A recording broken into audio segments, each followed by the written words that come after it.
Y nos queda un capítulo podríamos decir dentro de esto de marcar fenómenos y grandes tendencias de 2019.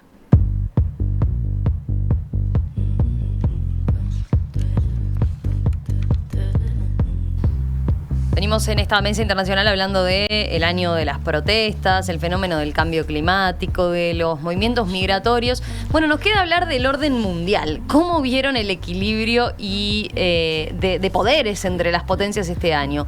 Gustavo, tú decías que hoy, y es algo que con lo que insistís en la hora global, que no está habiendo ni una ni dos potencias dominantes, lo que contribuye a un gran desorden mundial, como lo llamás.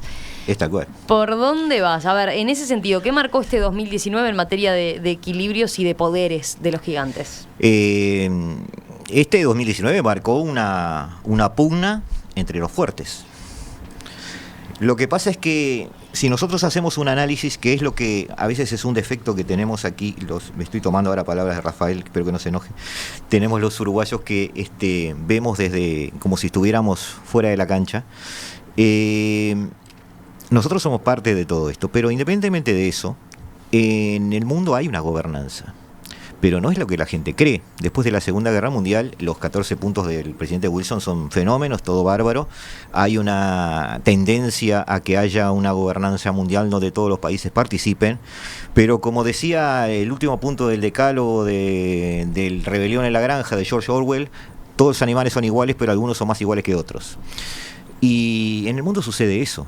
En el mundo de potencias, en el mundo hay países fuertes, países que toman decisiones. Y esos países se han descansado en instituciones, en organismos, en una gobernanza a través de las Naciones Unidas, que se ha mostrado muy eficiente en algunos puntos, pero cuando hay momentos de crisis, cuando hay momentos donde hay que apretar el acelerador y donde hay que tomar decisiones, las tienen que tomar ellos.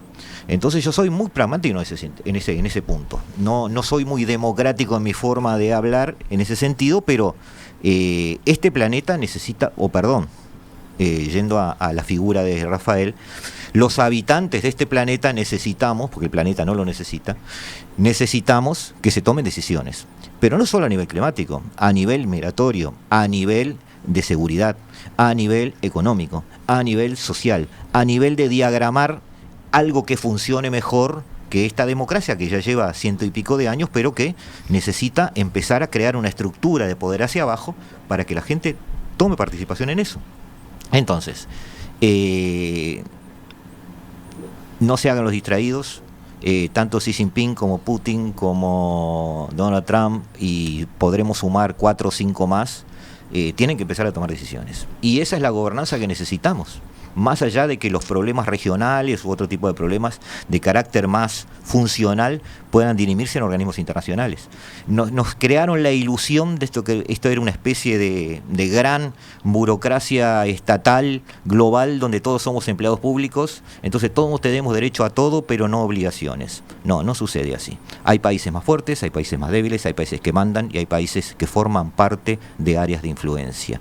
Y cuando nosotros decimos que necesitamos, desde el punto de vista comercial, social, educativo, desarrollarnos y tenemos que relacionarnos con países que somos fuertes que nosotros, está bien que hagamos el esfuerzo de mantener una institucionalidad, una forma de ser, pero cuando nosotros necesitamos que se tomen decisiones a nivel global, no las puede tomar solo Uruguay, ni las puede tomar solo el Chad, ni las puede tomar Islandia. Esas cosas se resuelven a otro nivel, quizás con participación de estos países también, pero se resuelven a otro nivel. El problema es que no las resuelven. ¿Vos por dónde vas, Rafael? Por dos lados, rapidito. El primero, ya que Gustavo nombraba recién a Putin, a mi amigo Vladimir, sí. Hace 20 años, se cumplieron 20 años de Putin con el sartén por el mango en Rusia. Es decir, yo creo que yo no sé si existe el imperialismo, pero no tengo la menor duda de que los imperios sí. Por supuesto. Y en cierto modo, el año 2019, como los anteriores, tiene un cierto aire de regreso de los imperios. Distintos poderes, distintas escalas, pero lo que ocurre en Rusia, lo que ocurre en Turquía, ¿no? Ciertos aspectos de lo que ocurre en Irán desde hace mucho tiempo, y naturalmente lo que ocurre en China, y en otras partes. Me hace acordar a lo que pasaba en los siglos XVI y XVII, donde tenés los imperios ibéricos, de naturaleza muy distinta uno del otro, pero a su vez otros de menor porte. Sobre la gobernanza mundial, yo remito a lo que decía antes, en términos de que yo prefiero hablar de un gobierno mundial en algunas dimensiones que me parece indispensable. Por supuesto, un gobierno mundial que sea democrático, porque uno de los problemas fundamentales que hay en general en el mundo es que allí donde se deciden las cosas importantes no hay democracia, y allí donde hay democracia las cosas que se deciden son insignificantes. Y lo último, yo ampliaría el conjunto de actores a tener en cuenta, más allá de los estados y más allá de los países y más allá de las instituciones en el sentido clásico de la palabra. ¿Por qué? Porque hay realidades que tienen que ver, por ejemplo, con conglomerados empresariales, que tienen mucho más poder y mucho más plata que la enorme mayoría de los estados existentes. ¿Cómo juegan esos actores? Ahí hay un tema político, es decir, yo creo que el análisis político no debe limitarse a una dimensión exclusivamente institucional en el sentido clásico de la palabra. Naturalmente, las organizaciones internacionales de tipo criminal, las que trafican personas, las que trafican armas, las que trafican drogas, etcétera, etcétera, con múltiples conexiones. Es decir, todo eso está dentro de un conjunto de poderes que convive con los poderes de los estados y con los poderes de los muy endebles organismos de coordinación interestatal. Y por supuesto con los conglomerados de tipo imperial. No se resuelven estas cosas de la noche a la mañana, pero evidentemente las transiciones, si van hacia una dirección que sería esta, en todo caso a la que yo aspiraría que se fuera, darían como para que se concretara por bloques, por etapas, algo así, como un gobierno federal a escala de la tierra entera. Europa hace 60 años que está intentando hacer algo así y no ha podido, es decir, que está clarísimo que las cosas son muy complicadas. Pero mientras no se avance en esos procesos, lo que resta es tratar de hacer lo que estamos haciendo acá, es decir, algún tipo de cartografía de los poderes actuantes, de quiénes son los actores en todo esto, y, retomo lo que decía Gustavo, ver cómo nosotros estamos adentro, con qué recursos, con qué márgenes de maniobra, ínfimos, pero existen. Y en todo caso, hay un recurso que me parece que sí tenemos que emplear, es tratar de ser inteligentes a la hora de comprender qué es lo que está pasando, porque cuanto menos recursos para intervenir en lo que está pasando, más energía tenés que poner en entender por qué te va a tocar sin que vos puedas decidir mucha cosa. Con esto es el cierre de lo que pensás de cómo está inserto Uruguay en el mundo y en este contexto, a modo de cierre. A modo de cierre, y respecto del Uruguay, bueno, estamos en un momento de transición, de cambio de gobierno. Yo no tengo la menor idea de cuáles van a ser exactamente las orientaciones del próximo servicio exterior, que para mi gusto es una muy mala denominación, porque la presencia internacional de un país es mucho más que un servicio, o debería serlo. Bien. O sea, no es un asunto de profesionales, aunque la profesionalidad por supuesto que es indispensable, pero no me gustaría que se tratara de una gestión tecnocrática de las relaciones internacionales inquieta únicamente por los tratados de libre comercio, sino justamente por partir de una base fundamental que es la que mencionábamos al comienzo y que hablábamos el otro día, el 24, en la mesa general, de insistir una y otra vez que el Uruguay está en el mundo y el mundo está en Uruguay, y que no se trata de mirar el mundo desde Uruguay, se trata de ver cómo ocupamos ese espacio que es el nuestro, porque si no son otros los que nos lo van a hacer ocupar a la fuerza. Yo aspiro a que las cosas vayan en esa dirección. Debo ser honesto, no tengo grandes expectativas en cuanto a que eso efectivamente cambie, se modifique, pero sí me parece importante que por lo menos se insista allí donde se pueda en esa idea, Uruguay en el mundo y el mundo en Uruguay, teniendo muy presente que en eso el dato fundamental es el movimiento, ¿no?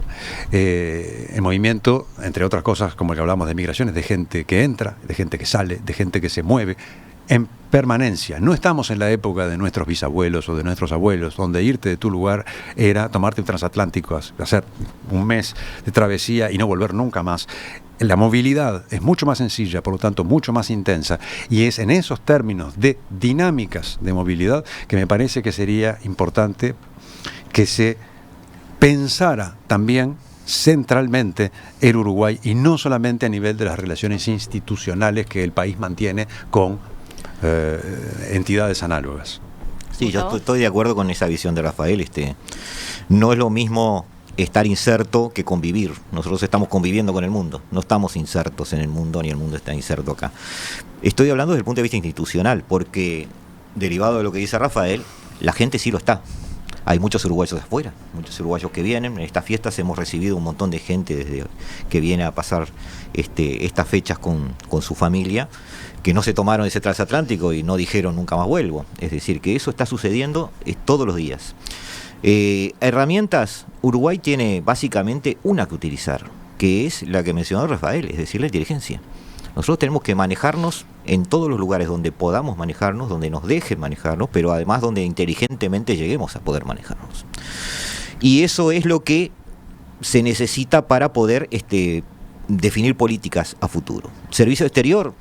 Yo no sé en realidad qué va a pasar con el próximo gobierno, tampoco supe qué pasó con el anterior, porque más allá de los temas ideológicos, digamos, nosotros tuvimos también una especie de dejar pasar, un laissez-faire, que caracterizó nuestra convivencia con el mundo en estos años, pero aspiro a que de alguna manera sí se haga ese tipo de análisis como el que yo decía, hablaba sobre África o China, es decir, hacia dónde van algunas cosas, por lo menos hacia dónde van las cosas que nos importan a nosotros.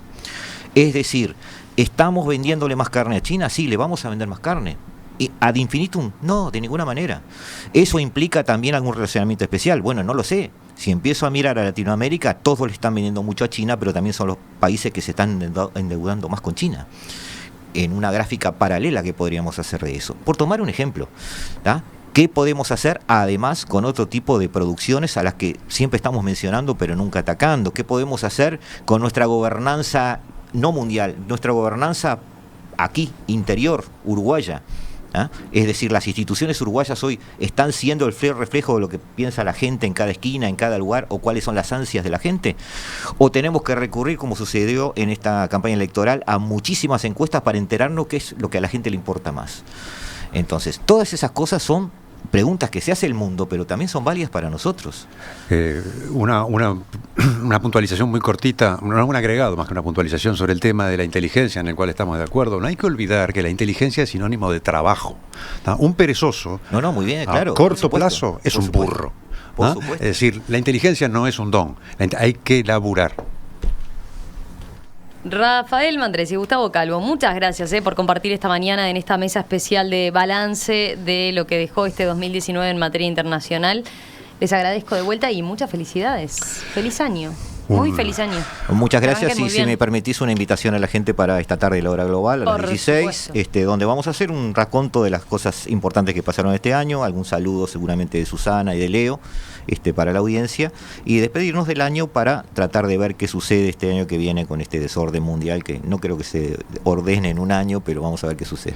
Y un saludo y un deseo de mi parte de un estupendo 2020 para ustedes, para todos aquí en la radio, para todos quienes están escuchando. Y si tienen la oportunidad de cambiar de vida, háganlo. Hace un bien bárbaro. Sí, estoy de acuerdo. Gracias a los dos. Un abrazo.